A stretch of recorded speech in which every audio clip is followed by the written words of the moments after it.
হযরত উসমান যখন গুরুস্থানের পাশে যান, উসমানের কান্না ধরে রাখতে পারেন।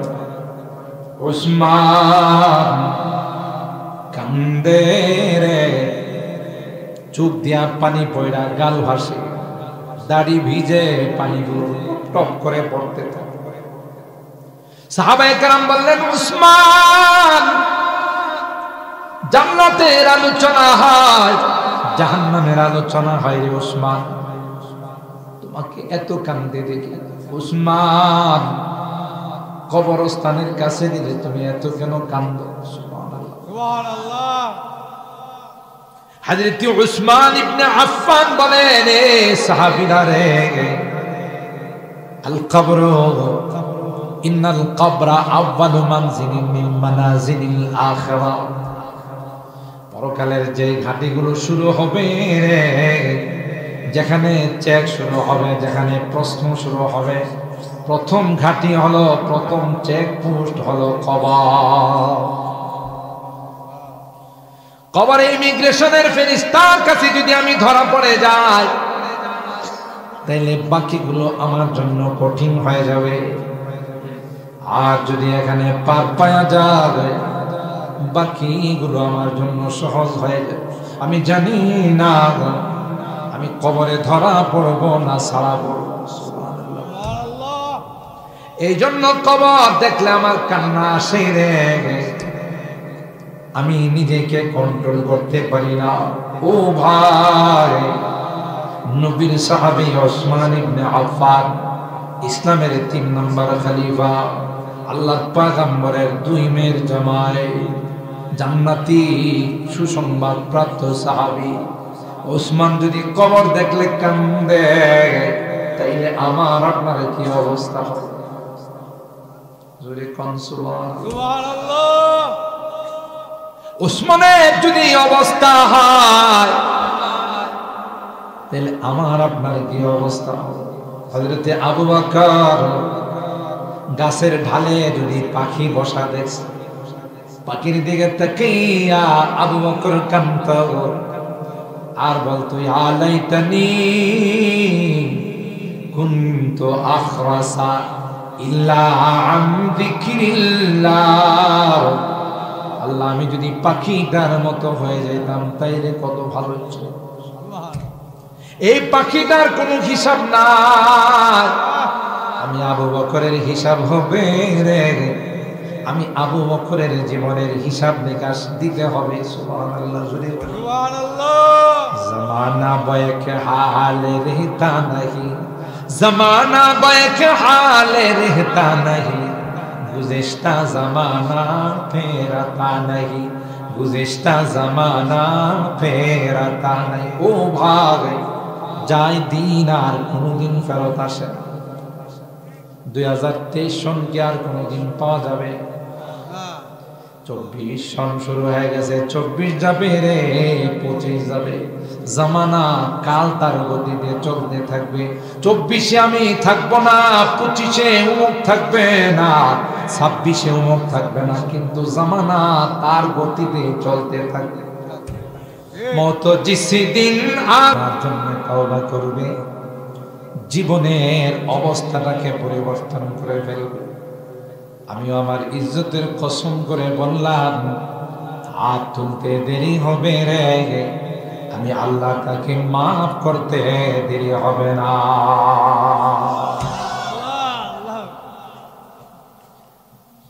আমার ভাইরা, এই জন্য আল্লাহ কোরআনে কারীমের মধ্যে ক্লিয়ারলি জানাই দিয়েছেন, ইয়া আইয়ুহান নাস ইন্না ওয়াদাল্লাহি হাক্ক ফালা তাগুররান্নাকুমুল হায়াতুদ দুনিয়া ওয়ালা ইয়াগুররান্নাকুম বিল্লাহিল গারুর।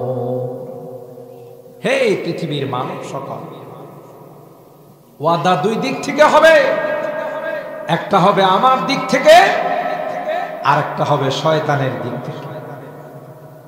শয়তানে যত ওয়াদা করব সব দাহা মিথ্যা, কারণ হের জন্মের মধ্যে দোষ আছে। সমাজের মধ্যে যদি কেউ খুব খারাপ হয়, দুষ্ট হয়, অনেকে কয় না যে মনে হয় একটু সমস্যা আছে, গোড়াতে সমস্যা আছে, জাতে সমস্যা আছে। ওয়াকানা মিনাল জিন, এটা তো লেবাস আবাস, পোশাক আশাক লাগায়া বুজুর্গ সাজে, আল্লাহওয়ালা সাজে, আসলে তো জাতে কাফের। শয়তান জাতে কি কাফের, কিন্তু লম্বা জুব্বা লাগায়া, পাগড়ি পগড়ি লাগায়া বুঝাইছে যে আমি সবচেয়ে বড় বলি। আসলে এটা তার আসল পোশাক না, এটা ধোঁকা দেওয়ার পোশাক। এটা হলো শয়তানের আসল চরিত্র। এইভাবে হতে হতে সে তাউসুল মালায়েকা, মুআল্লিমুল মালায়েকা, ফেরেশতাদের সে টিচার হয়ে গেছে, শিক্ষক হয়ে গেছে। কিন্তু ভিতরটা কি ছিল না? পরিষ্কার ছিল না। নিজের অপরাধের কারণে, নিজের পাপের কারণে, বেয়াদবির কারণে, আল্লাহর সঙ্গে নাফরমানি করার কারণে আল্লাহ বলেন ফাখরুজ মিনহা ফাইন্নাকা রাজিম, বের হ, খবিশ কোথাকার, নাফরমান কোথাকার, মরদুদ কোথাকার, বিতাড়িত কোথাকার। ওয়া ইন্না আলাইকা লা'নাতি ইলা ইয়াউমিদ্দিন, তোর উপর আমার অভিশাপ কিয়ামত পর্যন্ত। নাউযুবিল্লাহ। সন্তান দুই রকমের হয়। কিছু সন্তান হলো মা বাবা যদি রাগ করে, বুঝে যে আমার দুনিয়াও বরবাদ, পরকালও বরবাদ, এই জন্য ভুল করলে মা বাবার কাছে যায় ক্ষমা চায়, যে বাবা আমি বুঝতে পারছি না, আমি বুঝতে পারছি না, আব্বা আমি বুঝতে পারছি না, আমার মাফ করে দেন। ঠিক না? এটা হলো আসল সন্তান। ভুল হতেই পারে, কিন্তু ভুলের পরে ক্ষমা চাওয়া, এটা হলো আদম সন্তানের বৈশিষ্ট্য। সুবহানাল্লাহ। আবার কিছু দেখবেন অপরাধ আর ভুল হয়ে গেলে মা বাবা যদি রাগ করে, উল্টা হেও তর্ক করে। আছে না চাঁদপুরে, আনন্দপুরে, ব্রাহ্মণবাড়িয়াতে, এই তুই বাইরো, আমার বাড়ির থেকে বাইরো, তুই আর কোনোদিন আমার বাপ বলে ডাকিস না। হে যদি আদম সন্তান, তাহলে কি কইতো? ভুলে গেছে, আমি আজ জীবন আমার এবারের মতো মাফ করে দেন। কিন্তু যখন উল্টা তর্ক করে, আবার মুখে মুখে কথা কয়, বোঝা গেল এটা শয়তানের চালা। হযরত আদম,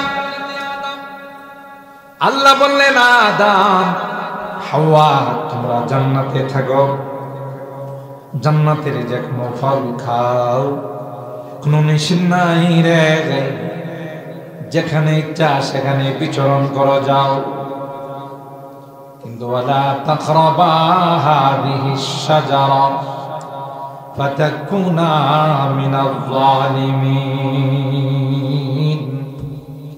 ওই গাছটার ফল খাওয়া তো দূরের কথা, ওইটার ধারে কাছেও কিন্তু যাওয়া যাবে না।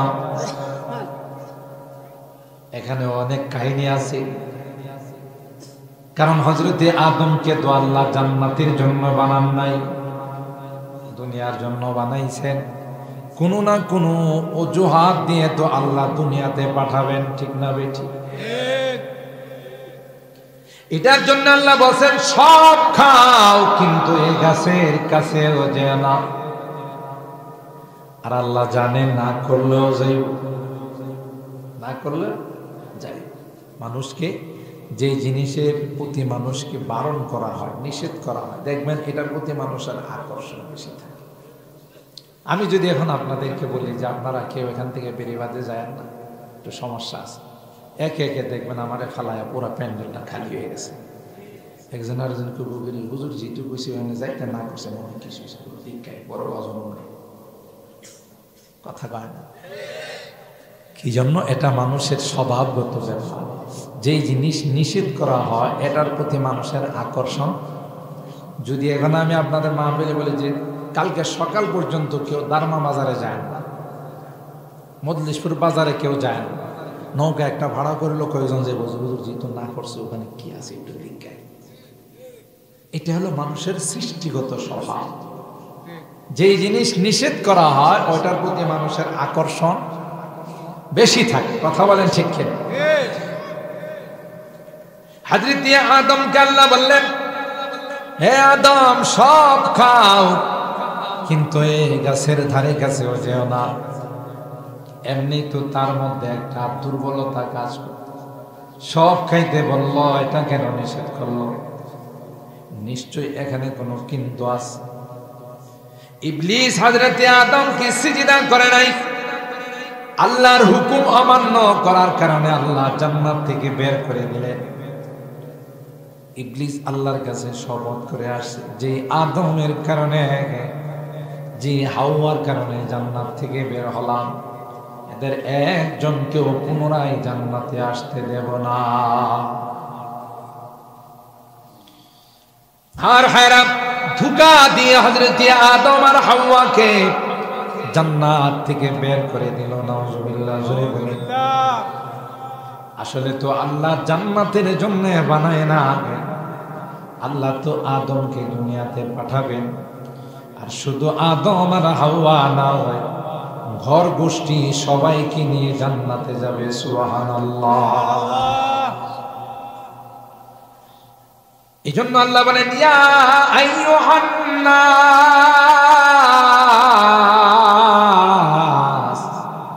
ইন্না ওয়াদাল্লাহি হাক্ক। হে মানব সকল, একদিক দিয়ে আমি আল্লাহ তোমাদের ওয়াদা করেছি মিনাল বাথি ওয়াল হিসাবি ওয়াল জান্নাতি ওয়াস সিরাত ওয়াল মিজান। তোমাদের মরার পরে কিন্তু আরেকটা জিন্দেগির সূচনা হবে। ওই জিন্দেগিটার নাম হলো বরজখের জিন্দেগি, কবরের জিন্দেগি। ঠিক না বেটি? মনে করবা না আমি মরে গেলাম, জিন্দেগি শেষ হয়ে গেল। সমাজে দেখবেন কেউ যদি অসুখে ভুগে, কেউ যদি কোনো কষ্টে থাকে, মাঝে মধ্যে কয়া বলে আল্লাহ আমারে মত দেয় না কি লাগে।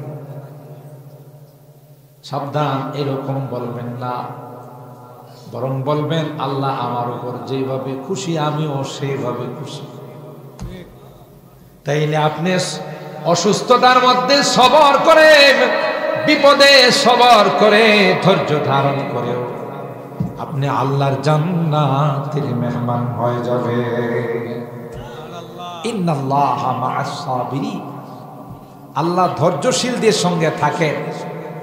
এই জন্যে এই কথা বলতে নাই যে আমার মৃত্যু হয় না কেন, সময় মতো হবে, এক সেকেন্ড আগেও নয়, এটা আল্লাহর বিধান। কিন্তু আল্লাহ পাক আমাদের কি বলে দিলেন, এটা হলো ক্ষণস্থায়ী জিন্দেগি,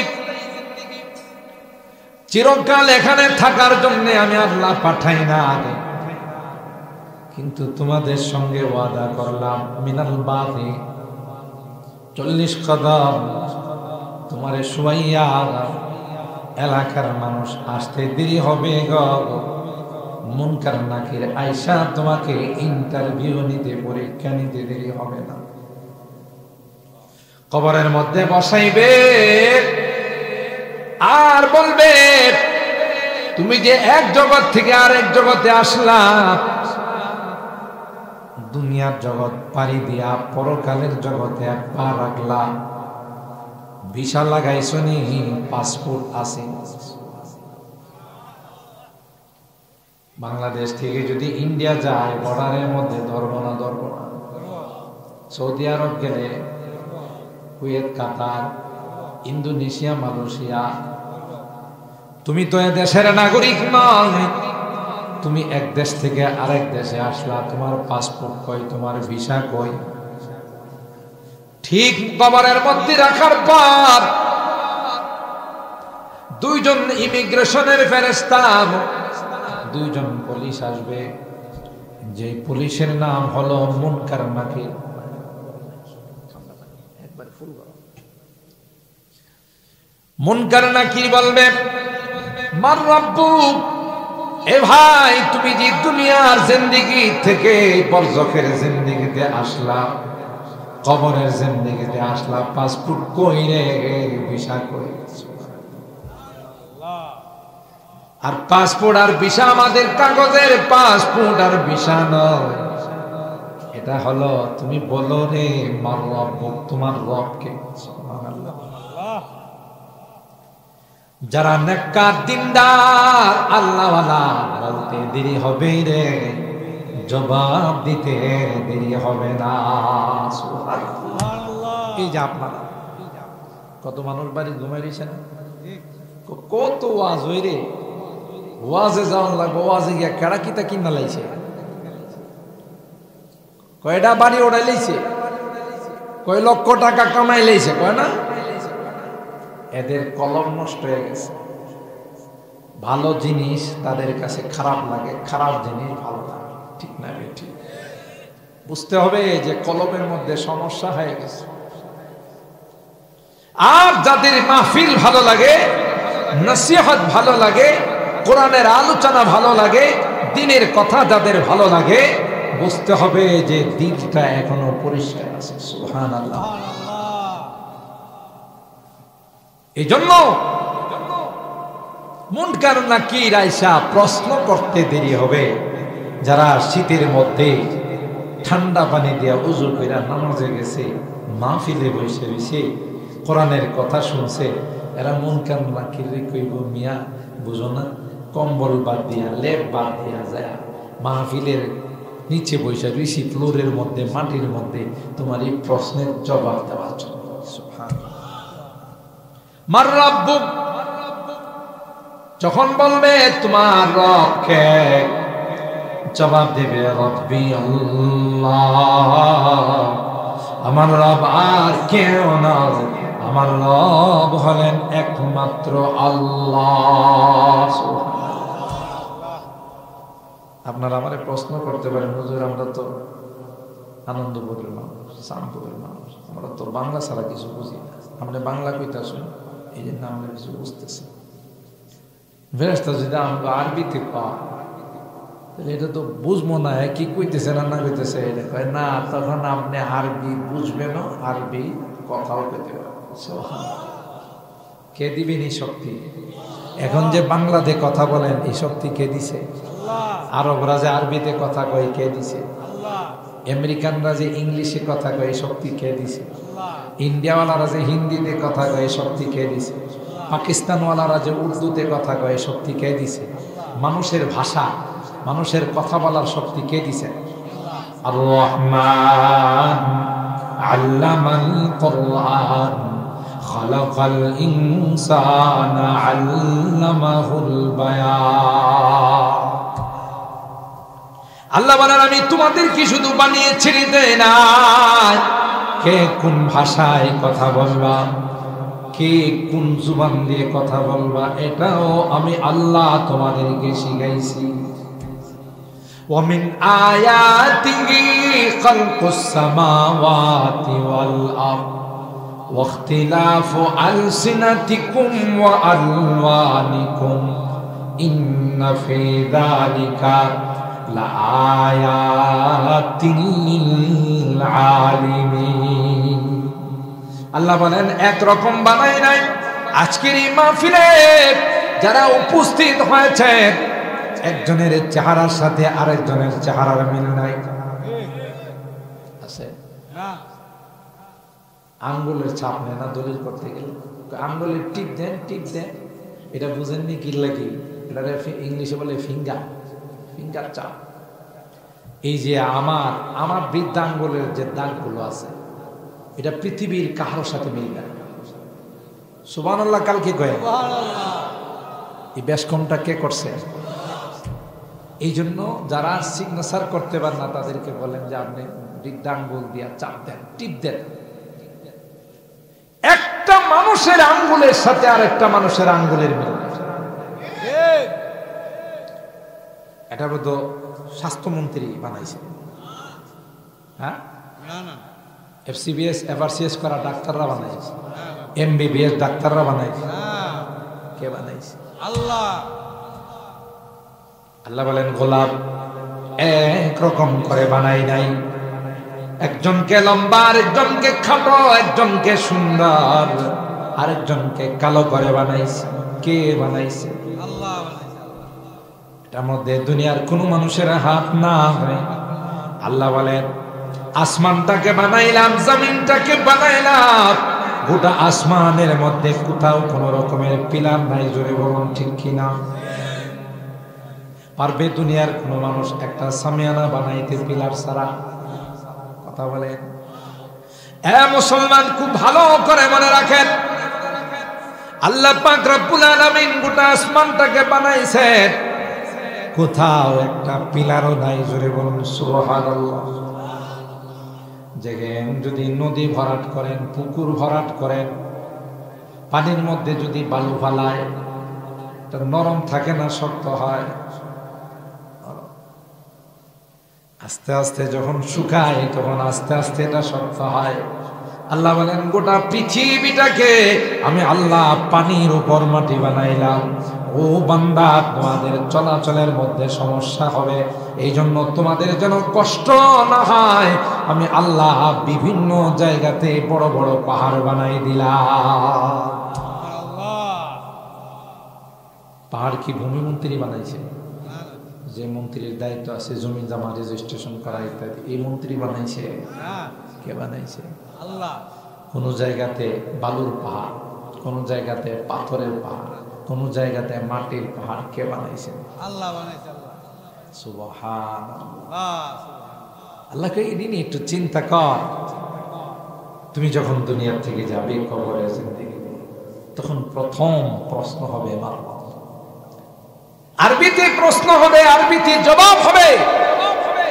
যে আল্লাহ বাংলাতে কথা বলাইতে পারেন, সে আল্লাহ আরবিতেও ক্ষমতা আল্লাহর আছে না? আল্লাহ কথা বলাবে, বুঝার শক্তি দিবে, যিনি শুনবে সেও বুঝবে, বলতেও পারবে। প্রথম প্রশ্ন হবে মান রব্বুক, তোমার রব কে?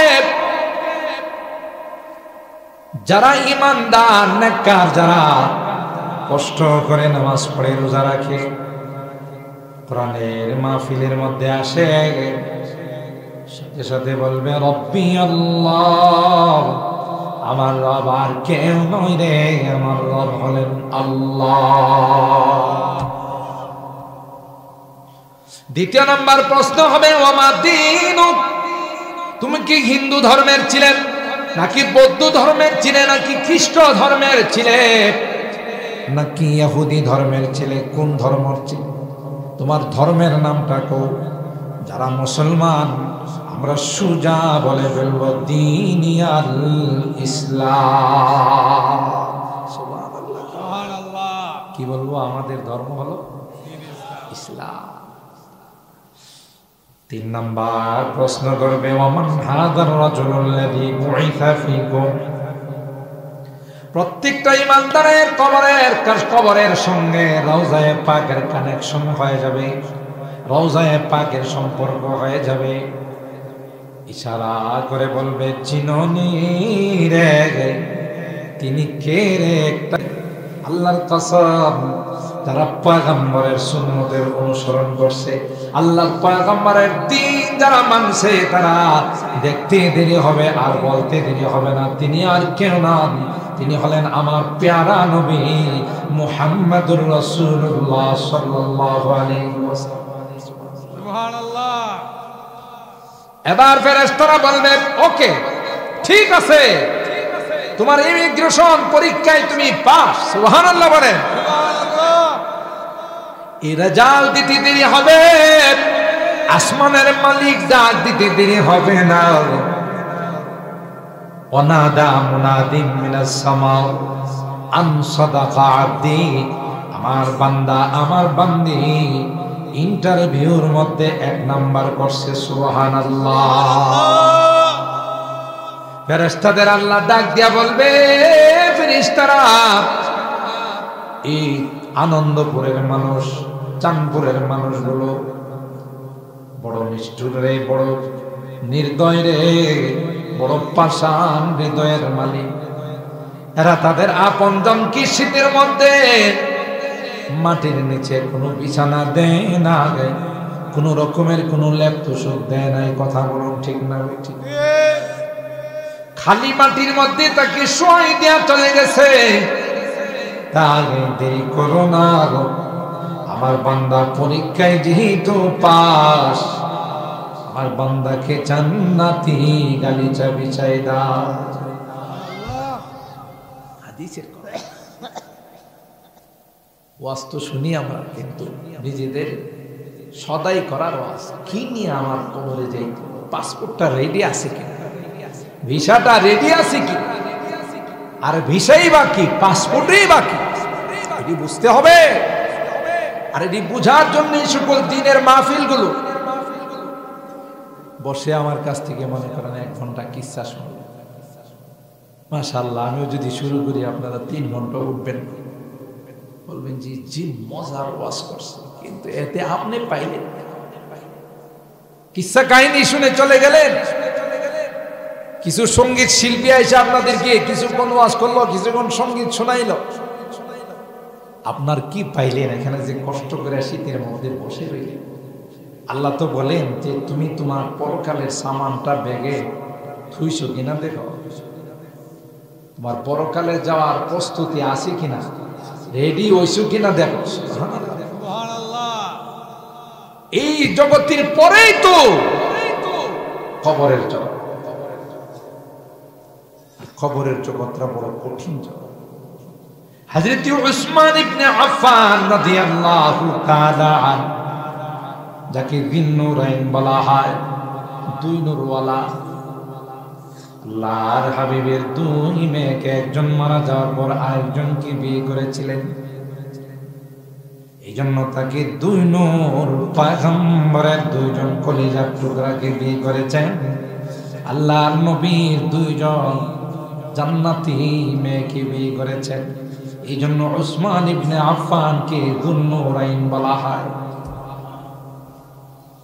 আল্লাহর হাবিব এত ভালোবাসতেন উসমানকে, ডাক দিয়া কর, আমার যদি আরেকটা মেয়ে থাকতো রে, উসমানের মতো এত নেককার জামাইয়ের কাছে আরেকটা মেয়ে বিয়ে দিতাম। উসমান ইবনে আফফান অনেক ধনী সাহাবী ছিলেন, নিজের সম্পদ সব আল্লাহর রাস্তায় বিলিয়ে দিয়েছেন। বুখারী শরীফের মধ্যে আছে, সাহাবায়ে কেরাম পানি পান করার জন্য কিছু পান না। ইহুদির একটা কুয়া আছে, 400 দিরহাম দিয়ে কিনা লাগে। ও ভাই, তখনকার 400 দিরহাম, এখনকার 400 কোটি। আল্লাহর হাবিব বললেন, কে আছো? এই কুয়াটা আমার সাহাবীদের জন্য কিনে দিবা, আমি তার জন্য জান্নাতের ওয়াদা দিলাম। হুজুরে সুবহানাল্লাহ। উসমান দাঁড়াইয়া কয়, লাব্বাইক ওয়া সাদাইক ইয়া রাসূলুল্লাহ। ও পয়গম্বর, আপনার সাহাবী উসমান থাকতে এই কাজ আর কেউ নয়, উসমান 400 দিরহাম দিয়ে এটা কিনে দিবে। दुनिया ये सखावत में तेरा नाम रहेगा, दुनिया ये सखावत में तेरा नाम रहेगा, उस्मान तेरा नाम से इस्लाम फैलेगा, दुनिया ये शुजाअत में तेरा नाम रहेगा, दुनिया ये शुजाअत में तेरा नाम रहेगा, हैदर तेरा नाम से इस्लाम फैलेगा। খাইবরের যুদ্ধে পয়গম্বর বলেন, পতাকা আরেকজন সাহাবী হাতে নিবে গো। যে সাহাবী হাতে নেওয়ার পর আর মুসলমান পরাজয়ের চেহারা দেখবে না, আল্লাহ তার মাধ্যমে বিজয়ের চেহারা দেখাবে। তিনি কে? শের খুদা হযরত আলী কাররামাল্লাহু ওয়াজহা। হযরত উসমান এত বড় সাহাবী, ইসলামের 3 নম্বর খলিফা, মুবাশশার বিল জান্নাহ, দুনিয়াতে থাকতেই জান্নাতের সুসংবাদ পেয়েছেন। হযরত উসমান যখন গুরুস্থানের পাশে যান, উসমানের কান্না ধরে রাখতে পারেন। উসমান কান্দে রে, চোখ দিয়া পানি পড়া, গাল ভাসে, দাড়ি ভিজে, পানিগুলো টপ করে পড়তে থাকে। সাহাবায়ে কেরাম বললেন, উসমান, জান্নাতের আলোচনা হয়, জাহান্নামের আলোচনা হয় রে উসমান, তোমাকে এত কান্দে দেখি। উসমান, কবরস্থানের কাছে দিলে তুমি এত কেন কান্দো? সুবহানাল্লাহ। হযরত উসমান ইবনে আফফান বলেন, এ সাহাবীরা রে, আল কবর ইন্নাল কবরা আউয়ালু মানজিলিন মিন মানাজিলিল আখিরাহ, পরকালের যে ঘাটিগুলো শুরু হবে রে, যেখানে চেক শুরু হবে, যেখানে প্রশ্ন শুরু হবে, প্রথম ঘাটি হলো, প্রথম চেক পোস্ট হলো কবর। কবরে ইমিগ্রেশনের ফেরেশতার কাছে যদি আমি ধরা পড়ে যাই, তাহলে বাকিগুলো আমার জন্য কঠিন হয়ে যাবে। আর যদি এখানে পার পাওয়া যাবে, বাকিগুলো আমার জন্য সহজ হয়ে যাবে। আমি জানি না আমি কবরে ধরা পড়বো না ছাড়া পড়বো। এই জন্য কবর দেখলে আমার কান্না আসে রে, আমি নিজেকে কন্ট্রোল করতে পারি না। ও ভাই, নবীর সাহাবী উসমান ইবনে আফফান, ইসলামের 3 নম্বর খলিফা, আল্লাহর পয়গম্বরের 2 মেয়ের জামাই, জান্নাতি সুসংবাদ প্রাপ্ত সাহাবী উসমান যদি কবর দেখলে কান্দে, তাইলে আমার আপনার কি অবস্থা হবে? জোরে কোন সুবহানাল্লাহ। উসমানের যদি অবস্থা হয়, তাহলে আমার আপনার কি অবস্থা হবে? হযরতে আবু বকর গাছের ঢালে যদি পাখি বসা দেখছে, পাখির দিকে তাকিয়া আবু বকর কাঁদতো আর বলতো, ইয়া লাইতানি কুনতু আখরাসা ইল্লা আন যিকরিল্লাহ, আল্লাহ, আমি যদি পাখিটার মতো হয়ে যাইতাম তাইলে কত ভালো ছিল। এই পাখিটার কোনো হিসাব নাই, আমি আবু বকরের হিসাব হবে রে, আমি আবু বকরের জীবনের হিসাব নিকাশ দিতে হবে। সুবহানাল্লাহ, জোরে সুবহানাল্লাহ। জমানা বয়ক হালে रहता नहीं, जमाना बैक हाल रहता नहीं, गुज़िश्ता ज़माना फेरता नहीं, गुज़िश्ता ज़माना फेरता नहीं। ও ভাই, যায় দিন আর কোনোদিন ফেরত আসে না। 2023 সন কি আর কোনোদিন পাওয়া যাবে? 24 সন শুরু হয়ে গেছে, 24 যাবে রে, 25 যাবে। জামানা কাল তার গতিতে চলতে থাকবে। 24-এ আমি থাকবো না, 25-এ উমুক থাকবে না, 26-এ উমুক থাকবে না, কিন্তু জামানা তার গতিতে চলতে থাকবে। मौत जिस दिन आ गई मुर्दा की हालात क्या हुई, मौत जिस दिन आ गई मुर्दा की हालत क्या हुई, रूह तन से उड़ गई मुर्दा की हालत क्या हुई। আমার এই পিঞ্জিরার থেকে, খাঁচার থেকে পাখিটা যখন উড়ে চলে যাবে, কি হবে? আমার আশপাশে মানুষগুলো কাঁদবে, হায় হায়, আমার সন্তানদের আত্মচিৎকারে আকার ভারী হয়ে যাবে। বন্ধু বান্ধব আত্মীয় স্বজনের কান্নায় কান্নার রুল পড়ে যাবে, কিন্তু আমাকে কেউ রাখবে? ঠিক না? ঠিক। मौत जिस दिन आ गई मुर्दा की हालत क्या हुई, रूह तन से उड़ गई है मुर्दा की हालत क्या हुई। তুই তোর অতীতের ইতিহাস তালাশ করে দেখো, অতীতের ইতিহাস তালাশ করে দেখো, কারণ ছিল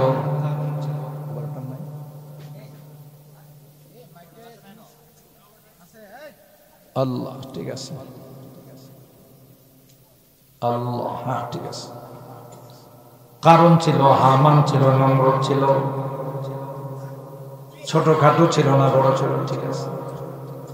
পাওয়ারফুল ছিল না, শক্তিশালী ছিল না, আছে না গেছে। খুঁজা কারণ, খুঁজা ফিরআউন, খুঁজা নমরুদ, শুধু হামান, খুঁজা শওকতে শাহ, খুঁজা তখতে সুলাইমানি। कैसे कैसे ताजदारा बादशाह चल बसे, ओ खजीना बाला खाना, शान शौकत क्या हुई। সব চল। মোহতারাম হাজিরিন, সময় শর্ট, আমি শব্দটার উপর আলোচনা শুরু করছিলাম যে আজকের এই মাহফিল আনন্দপুর উত্তরপাড়া হিজবুল্লাহ অত্যন্ত চমৎকার একটি শব্দ, অত্যন্ত সুন্দর একটি শব্দ। পৃথিবীতে আমরাও চাই কিয়ামত পর্যন্ত আল্লাহর দলের হয়ে থাকবো, ঠিক না বে ঠিক? কার দলের হব না? বলুন বলুন, কার দলের?